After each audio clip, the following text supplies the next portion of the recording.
Shalom, bertemu kembali lagi kita di dalam renungan harian kita. Puji syukur kepada berkat Tuhan yang diberikan kepada kita sehingga kita berada dalam keadaan yang baik-baik dan sehat-sehat saja.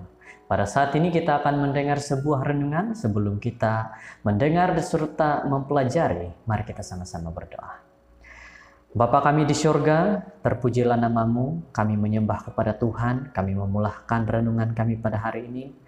Dengan doa, kami percaya kami akan diberikan akal kebijaksanaan, sehingga kami dapat memahami dan mengerti firman Tuhan dengan baik. Inilah doa kami Tuhan dalam nama Yesus. Amin. Firman Tuhan kita pada saat ini berjudul Tuhan membebaskan hamba-hambanya. Dan ayat renungan di dalam Mazmur 34 ayat 19-22. Kemalangan orang banyak, kemalangan orang benar banyak, tetapi Tuhan melepaskan dia dari semuanya itu. Ia melindungi segala tulangnya, tidak satu pun yang patah.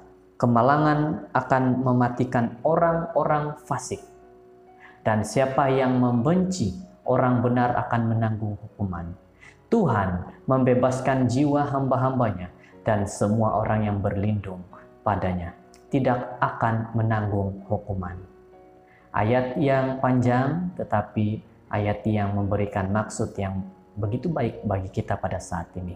Saudara-saudara, di zaman kuno, para hamba tidak dijaga dengan baik. Perkataan yang lebih banyak digunakan untuk menamai orang-orang yang melayani Tuhan mereka ialah hamba abdi.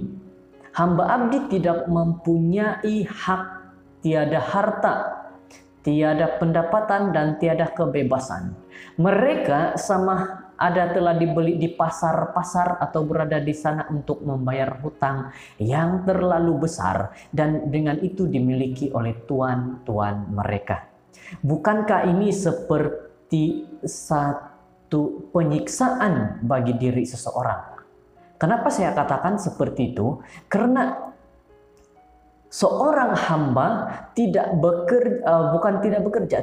mempunyai pendapatan atau gaji, tetapi apa yang mereka lakukan adalah menjadi hamba. Mereka melakukan apa-apa pekerjaan sehingga mereka hanya dapat membuat itu dengan terpaksa.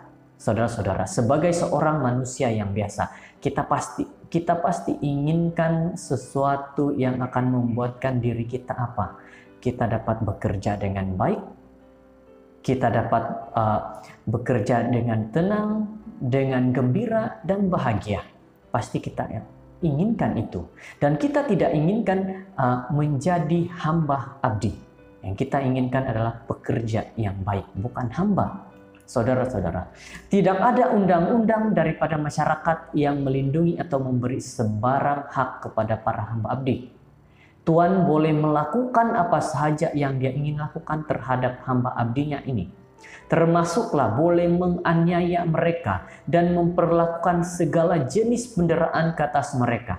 Tidak ada siapapun akan mengatakan atau melakukan apa-apa penderaan itu.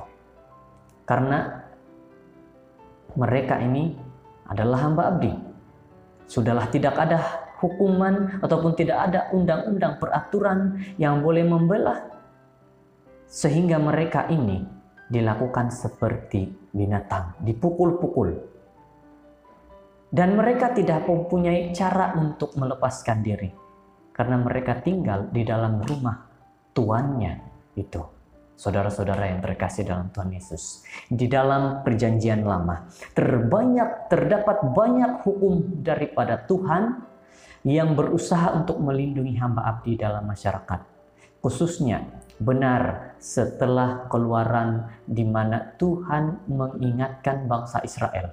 Mereka sendiri pernah menjadi hamba abdi, dan dengan itu harus berbelas kasihan terhadap para laki-laki, perempuan, anak-anak yang malang yang datang di bawah jagaan mereka. Inilah yang Tuhan ajarkan bagi seorang umat Tuhan.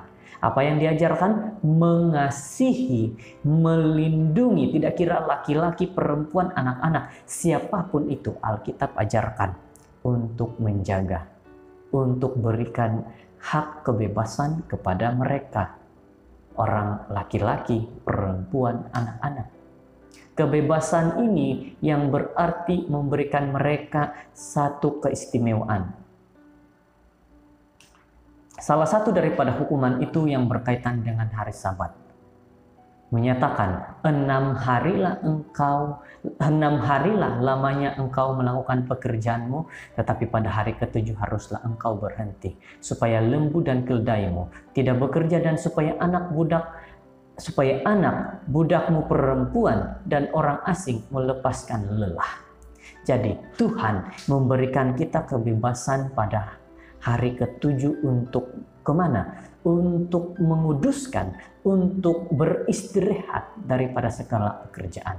Kita tidak perlu berpikir lagi hal-hal dunia. Yang kita harus pikir adalah hal-hal kerohanian tentang ketuhanan. Inilah yang harus kita lakukan di dalam kehidupan sebagai orang umat-umat Tuhan. Kita semua boleh benar-benar bersyukur pada hari itu. Tuhan membebaskan, lihat ini ya, ayat yang sangat baik. Tuhan membebaskan jiwa hamba-hambanya. Walaupun kita dahulu ialah hamba kepada dosa, namun Tuhan telah membeli kita dengan darahnya sendiri. Sekarang, sebagai hamba-hambanya, kita boleh berlindung padanya. Kita boleh datang kepada Tuhan. Kita boleh serahkan hidup kita kepada Tuhan. Semoga saudara-saudara yang mendengar dalam firman Tuhan ini, semoga saudara-saudara yang melihat ayat renungan ini, semoga pelajaran daripada kitab Mazmur yang indah ini menyediakan makanan rohani yang berkhasiat untuk jiwa-jiwa kita, jiwa-jiwa saudara yang di luar sana, sampai Yesus datang lagi. Kiranya Tuhan akan terus menyertai kita, akan terus memimpin kita. Ingat saudara-saudara, Tuhan membebaskan hamba-hambanya. Dia tidak membiarkan hamba-hambanya lagi dibuat apa? Disiksa dan ditendang-tendang atau dipukul. Tetapi apa yang Tuhan inginkan adalah menjaga dengan baik hambanya ini dan terus memimpin hambanya, agar hambanya akan terus datang memuji dan memuliakan nama Tuhan. Seperti yang saya katakan bahwa firman Tuhan pada saat ini menyatakan bahwa hari Sabat diberikan untuk manusia, agar manusia dapat melihat bagaimana Tuhan begitu mengasihi. Itulah cara Tuhan membebaskan manusia daripada hal-hal dunia. Itulah cara bagaimana manusia melakukan pilihan. Kamu ikut dunia atau kamu ikut Tuhan? Yang mana ingin kamu lakukan? Karena Tuhan sudah nyatakan, Dia membebaskan umat-umatnya. Tuhan memberkati. Kita berdoa. Bapa kami di surga, Tuhan Allah yang penuh kasih. Pada saat ini kami berdoa Tuhan, kami memohon kepadamu. Kami diberikan kekuatan melalui firman-Mu, dan kami percaya itu semua adalah datang daripada Tuhan. Saat ini kami diberikannya kata-kata yang baik, bahwa Tuhan sudah membeli kami, menjadikan kami sebagai umat Tuhan dan bukan hamba abdi, tetapi menjadikan kami seperti seorang yang istimewa di hadirat Tuhan dan di hadirat semua manusia. Terima kasih Tuhan karena Engkau mendengar doa ini. Terima kasih dengan pelajaran yang telah Engkau berikan. Kami berserah berterima kasih hanya dalam nama Yesus Tuhan Juru Selamat. Amin.